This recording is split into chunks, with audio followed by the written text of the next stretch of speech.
امام مسجد بھی مفاد کے بغیر کہیں امام مسجد نہیں رہتا، اس کے بدلے اس کو وہاں پہ رہائش پرووائڈ کی جاتی ہے، اس کو اے سی والی لیونگ بھی بعض مساجد میں ہوتی ہے، اس کی تنخواہ بھی ہوتی ہے، اس کے علاوہ جو اوپر کی آمدن ہوتی ہے صدقہ خیرات یا مسجد کی مینٹیننس کی شکل میں جو وہ کانٹریکٹ دیتا ہے نچلی سطح پہ مستریوں کو، راج مزدوروں کو، وہاں بھی اس کی کمیشن ہو سکتی ہے، لہذا وہ بھی بے لوس نہیں ہے، حالانکہ دین کا کام ہے۔ ڈاکٹر اپنی تنخواہ وصول کرتا ہے، ایک کھلاڑی جو ہے وہ نوعمری سے اپنی تعلیم پر توجہ دینے کی بجائے دن رات محنت کرتا ہے، اپنی سکل ڈیولپ کرتا ہے، اور اس کے نتیجے میں اگر وہ کامیاب ہو جائے تو وہ پھر نیپکن یوز کرنے کے بھی پیسے لیتا ہے کمپنیوں سے۔ اس کے علاوہ کہ پی سی بی اس کو کتنا پیسہ دیتی ہے یا ہاکی فیڈریشن اس کو کتنا پیسہ دے رہی ہوتی ہے، کوئی بھی دنیا کا پروفیشن ہے، ڈاکٹر سے لے کے انجینئر تک اور بزنس پروفیشنلز تک، کوئی بھی بغیر تنخواہ کے نہیں ہوتا۔ ایک سیاستدان جو ہے اس سے ہم یہ توقع کر بیٹھتے ہیں کہ وہ عوام سے ملے، ہر وقت ملے، پورا ٹائم اس کو دے، پوری زندگی سیاست کے نام نظر کر دے، اور جب وہ جیتے تو اس سے کوئی مفاد حاصل نہ ہو اس کو۔ یہ جو موریوں والی شرٹیں پہن کے رواج پایا نا، یہ تحریک انصاف کے عمران خان صاحب کی جو سیلفیاں، یہ جی موریوں والی شرٹ پہنی ہوئی، یا کسی اور ایرانی صدر کی پھٹے ہوئے کوٹ والی، یہ ان چیزوں کو گلیمرائز جو کیا گیا نا، یہ بڑی ایک کرمنل قسم کی اور غیر فطری قسم کی ایکٹیویٹی تھی، اور اسی کے نتیجے میں یہ ہوتا ہے کہ یہاں پہ کوئی نریندر مودی جیسا چائے بیچنے والا لیڈر نہیں بن پاتا۔ اب دیکھیں نا، جناح صاحب کو رومانٹیسائز کیا جاتا ہے، ان کی شرافت کے، دیانتداری کے قصے بتائے جاتے ہیں، کہانیاں بتائی جاتی ہیں۔ بھائی وہ تو تھے ہی کروڑ پتی آدمی، ان کی زندگی میں تو کوئی کمی نہیں تھی، پیتے بھی وہ مہنگا تھے، کھاتے بھی وہ مہنگا تھے، رہتے بھی وہ مہنگا تھے، پہنتے بھی وہ مہنگا تھے۔ کون سی ایسی چیز تھی جو ان کی لگژوریس نہیں تھی؟ جو گاڑی استعمال میں تھی رولز رائس، جوتے جو وہ پہنتے تھے، کوٹ جو وہ پہنتے تھے، اب ان کو رومانٹیسائز کیا جاتا ہے۔ ایک آلریڈی کروڑ پتی آدمی، ارب پتی آدمی کو رومانٹیسائز کیا جاتا ہے۔ لائک وائز میاں صاحب ہوں، عمران خان خود ہوں، یہ سب کروڑ پتی لوگ ہیں۔ جب آپ ایسی چیزوں کو رومانٹیسائز کر رہے ہوتے ہیں تو آپ یہ بھول جاتے ہیں کہ اس طرح سے آپ ایک عام آدمی کا سیاست میں داخلہ ممنوع قرار دے رہے ہوتے ہیں،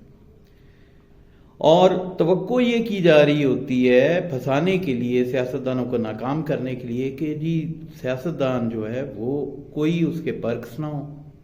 وہ اپنی پوری زندگی ڈیڈیکیٹ کر دے، وہ جیلوں میں جائے، وہ کوڑے کھائے، اور جب ساری آئے تو وہ کچھ وصول نہ کرے، اس سے کوئی فائدہ نہ ہو اس کو۔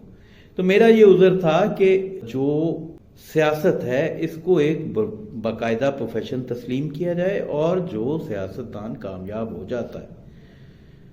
وہ جب کسی چیز کا ایڈمنسٹریٹر لگتا ہے، وزیر لگتا ہے، مشیر لگتا ہے، وزیر اعظم لگتا ہے، تو اس کو جو بھی اس کے سائنس سے جو ڈیلز ہو رہی ہیں ان کے اندر اس کا ایک کمیشن جو ہے وہ طے کر لیا جائے، وہ ایک لیگل فریم ورک بن جائے،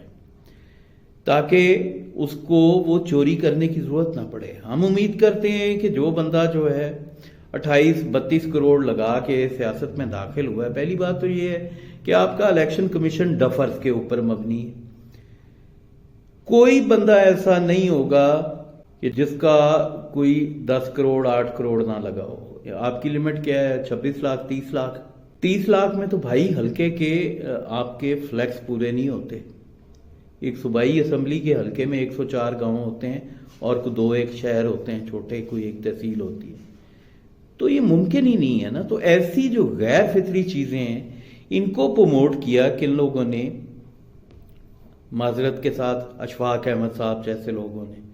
جو کہ ضیاء اسٹیبلشمنٹ کے پیڑ تھے، بانو قدسیہ جیسے، رومانٹیسائز کیا، افسانے لکھے، ڈرامے لکھے، رونا دھونا لکھا، وہ جی کتنے شریف تھے، قدرت اللہ شہاب جیسے لوگ، اور یہ جاوید چودھری جیسے قصہ گو لوگ، یہ قصہ گو لوگوں نے جو پیڈ تھے اسٹیبلشمنٹ کے، انہوں نے ایسے ڈرامے لکھ کے، ایسے غیر فطری چیزیں لکھ کے یوتھ کی جو ذہن سازی کی، اس میں یوتھ نے یہ سمجھ لیا کہ یہ تو جو سیاستدان ہے اس کی تو نہ کوئی تنخواہ ہونی چاہیے، نہ اس کو جیتنے کے بعد کوئی فائدہ حاصل ہونا چاہیے، اس کو کوئی اللہ کی طرف سے دین آ گئی ہے، من و سلوہ اتر رہا ہے اس پہ، تو یہ کچھ نہ کرے۔ اب ان چیزوں کو، چھوٹی چھوٹی چیزوں کو لے کے سیاستدان نااہل قرار دیا جاتے ہیں۔ دوسری طرف آپ کے شعبے ہیں، ججز ہیں، 10-10 لاکھ 20-20 لاکھ تنخواہیں ہوں گی، لاکھوں کا پیٹرول ہوگا، بجلی مفت ہوگی، واپڈا کے سینئر موسٹ اہلکار جو ہیں ان کے اور جونیئر تک مفتی یونٹس ہوتے ہیں، ان کے اپنے ریسٹ ہاؤسز ہوتے ہیں۔ یہ جو الیکٹیبلز ہوتے ہیں، یہ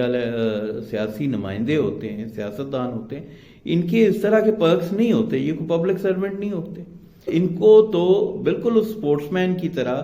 جو ناکام ہوا تو وہ گراؤنڈ میں کہیں مالی بھرتی ہوگا بیچارہ، یا اگر تھوڑا سکلڈ ہوگا تو اس کو وہ کلب کا کوچ لگا لیں گے، اس سے زیادہ سکلڈ ہوگا تو کسی ڈپارٹمنٹ کا کوچ لگ کے زندگی گزار دے گا، یا امپائر بن جائے گا، گھاس کترے گا، یا وہ رولر چلا کے وکٹ بنانی شروع کر دے گا جب اس کی عمر گزر جائے گی۔ لیکن اگر وہ کامیاب ہوگا تو پھر وہ پی سی بی سے یعنی ریاست سے بھی پیسے لے گا، اور اپنے طور پہ وہ ٹی وی کمرشلز اور برانڈ ایمبیسڈرز کے طور پہ بھی پیسے لے گا، ہر چیز کے پیسے لے گا۔ تو اسی طرح یہ آپ کی غیر فطری سوچ ہے کہ آپ سیاستدان سے یہ امید کریں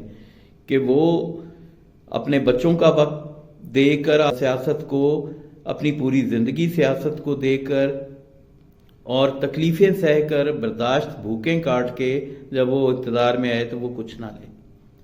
یہ چیز جو ہے وہ فورس کرتی ہے بددیانتی پہ، بدعنوانی پہ۔ اور جب ہم ایسی مثالیں دینی شروع ہو جاتے ہیں، عمران خان صاحب جیسی سادگی کی، اور جناح صاحب جیسی مثالیں، اور جناب آصف علی زرداری صاحب جیسی مثالیں، یا میاں نواز شریف صاحب جیسی، تو پھر کیا ہم کرتے ہیں کہ وہی کہ ایک عام آدمی کا داخلہ ہم ممنوع کر دیتے ہیں سیاست میں، کیونکہ آئیڈیل کے لیے ہم نے سلیکٹ کر لیا ہے کہ وہ رجیا بندہ ہونا چاہیے، رجیا پجیا ہوگے۔ ہماری عام بھی دیکھ لیں آپ، حلقوں میں ووٹنگ بھی اسی بنیاد پہ ہوتی ہے۔ وہ کہتے ہیں جی دیکھو تو پیسے ہی کوئی نہیں، بھوکا ننگا انہیں کی کرنا۔ تو جب یہ سوچ ہوگی تو تبدیلی کہاں سے آئے گی بھائی؟ نئے ذہن کہاں سے آئیں گے؟ نئی سوچ کہاں سے آئے گی؟ وہ تو پھر سٹیٹس کو چلے گا، اور اس سٹیٹس کو بنانے میں یہ جو ڈفرز ہیں ان کا بڑا کردار ہے۔ انہوں نے ایسی چیزوں کو رومانٹیسائز کیا ہے جو غیر فطری ہیں، جن کا حقیقت سے کوئی تعلق نہیں ہے، دور دور کا کوئی واسطہ نہیں۔ تو میرے ایک دوست نے، بڑے بھائی سمجھ لیں، انہوں نے کہا کہ جی اس کا وے فارورڈ کیا ہے؟ تو فوج سے ریٹائرڈ ہیں، میں نے انہیں کہا کہ بھائی وے فارورڈ بتانا اول تو میرا کام نہیں ہے، وے فارورڈ بتانا ان کی ذمہ داری ہے جو کروڑوں کی تنخواہیں لے کے پالیسی ساز اداروں میں بیٹھے ہوئے ہیں، تھنک ٹینکس میں بیٹھے ہوئے ہیں، جن کی تنخواہیں لگی ہوئی ہیں۔ وے فارورڈ دینا ان کا کام ہے، میرے جیسے بے روزگار بندے کا وے فارورڈ دینا تو کام نہیں ہے۔ میں نے تو ایک عمومی تجزیہ پیش کیا ہے کہ بھی یہ چیزیں جو ہیں یہ خرابیوں کا باعث ہیں۔ فرانس کے صدر کے اوپر اگسٹا جو آبدوزوں کا سکینڈل تھا، اس وقت فرینچ گورنمنٹ میں، فرینچ پارلیمان میں اور وہاں پہ کے دانشور حلقوں میں بھی یہ بات چلی تھی کہ بھئی کیوں نہ یہ کمیشن جو ہے 2% یہ لیگل کر دیا جائے، کہ جو ڈیل لے کے آیا ہے۔ تو ہمارے تھوڑے سے حالات مختلف ہیں نا، میں تو یہ کہوں گا کہ نیچے تک، چیئرمین بلدیہ سے لے کے اوپر تک، جسے آپ کک بیک کہتے ہیں، یا اس کا وہ کمیشن کھاتا ہے جی فلاں، اس کمیشن کو لیگلی کرتے ہیں۔ اور پھر جو اس طرح سے موجودہ الیکشن میں آپ کے علم ہے کہ بہت سارے لوگ جو ہیں وہ بغیر ایک ٹکا خرچے گھر بیٹھے ہوئے جیتے ہیں، تو پھر یقیناً ایسے لوگ ڈسکریج ہوں گے جو کروڑوں لگا کے دکانداری کے لیے صرف اس میں داخل ہوتے ہیں، اور پھر وہ کمیشن تک محدود نہیں ہوتے ہیں،